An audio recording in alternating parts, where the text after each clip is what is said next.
Hello everyone, நான் உங்கள் Vijay Gautham. So இன்னைக்கான டாபிக் எதை பற்றி அப்படின்னு சொல்லி பார்த்தீங்கன்னா, பிரைம் மினிஸ்டர் நரேந்திர மோடி அவர்களை சந்திச்சுட்டு வந்ததுக்கப்புறம் விஜய் அண்ணா கிட்ட கேட்கப்பட்ட ஒரு கேள்வி, sir don't break this legacy. எல்லாருமே வந்து எங்களை வந்து சந்திச்சு எங்களுக்கான வந்து ஒரு இம்பார்ட்டன்ஸை கொடுத்துட்டு தான் போகிறாங்க. நீங்கள் மட்டும் ஏன் எங்களுக்கு இம்பார்ட்டன்ஸே கொடுக்க மாட்டேங்கிறீங்க? நீங்கள் மட்டும் ஏன் எங்களை வந்து அவாய்ட் பண்ணுறீங்க? நீங்கள் மட்டும் ஏன் வந்து எங்களுக்கு இம்பார்ட்டன்ஸ் கொடுக்கறதில்ல அப்படின்னு சொல்லி ஒரு தரப்பில் கேட்கப்பட்டதுக்கு விஜய் அண்ணா எதுவுமே பேசாமல் ரிட்டர்ன் போயிட்டாருன்னு சொல்லி ஒரு சர்ச்சையை கிளப்பியிருக்காங்க. ஸோ அது என்ன சர்ச்சை? ஸோ உண்மையிலுமே அந்த லெகசி பிரேக் பண்ணப்பட்டுச்சா, இல்லை அந்த லெகசியை வந்து பிரேக் பண்ணது கரெக்டு தான் கௌதம் அப்படின்றீங்களா? ஸோ வீடியோ ஃபுல்லாக பாருங்கள். இது என்ன கான்செப்ட்னு சொல்லி வீடியோவோட கடைசியில் சொல்கிறேன்.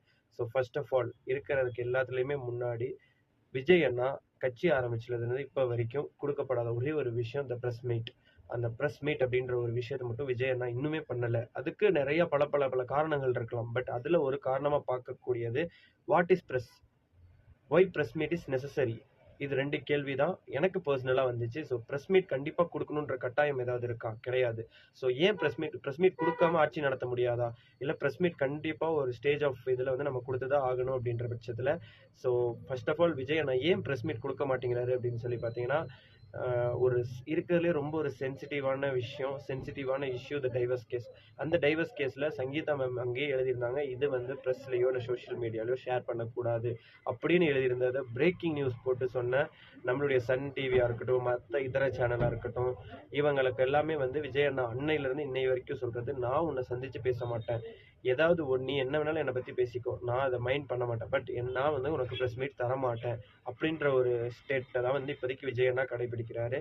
ஸோ ப்ரெஸ் அப்படின்னா என்னன்னா, மக்களுக்கு அந்த உண்மையை எடுத்து கொடுக்கறது தான் ப்ரெஸ். இங்கே பாதி ப்ரெஸ் அண்ட் மீடியா எப்படி இருக்குது அப்படின்னு சொல்லி பார்த்தீங்கன்னா, எகெயின்ஸ்ட் த ஒன், ஒரு 1000 பீப்புள்ஸ் ஒரு 1000 மீடியா சேர்ந்து எகெயின்ஸ்ட் த ஒன்னா இருக்குது. ஸோ அந்த எகெயின்ஸ்ட் த ஒன் வாயிலிருந்து ஏதாவது ஒரு உண்மையை வந்து, ஏதாவது ஒரு சர்ச்சையான விஷயத்தை வாங்கிடக்கூடாதா அப்படின்னு டெய்லி விஜய் அண்ணா பின்னாடி சுற்றிட்டு இருந்தாங்க கட்சி ஆரம்பிச்சதுலேருந்து. இப்போ முதலமைச்சர் ஆகிட்டாரு. முதலமைச்சர் ஆனதுக்கப்புறம் நீங்கள் எல்லாம் என்ன கேள்வி வைப்பீங்கன்னு சொல்லி விஜய் அண்ணாக்கு தெரியும்.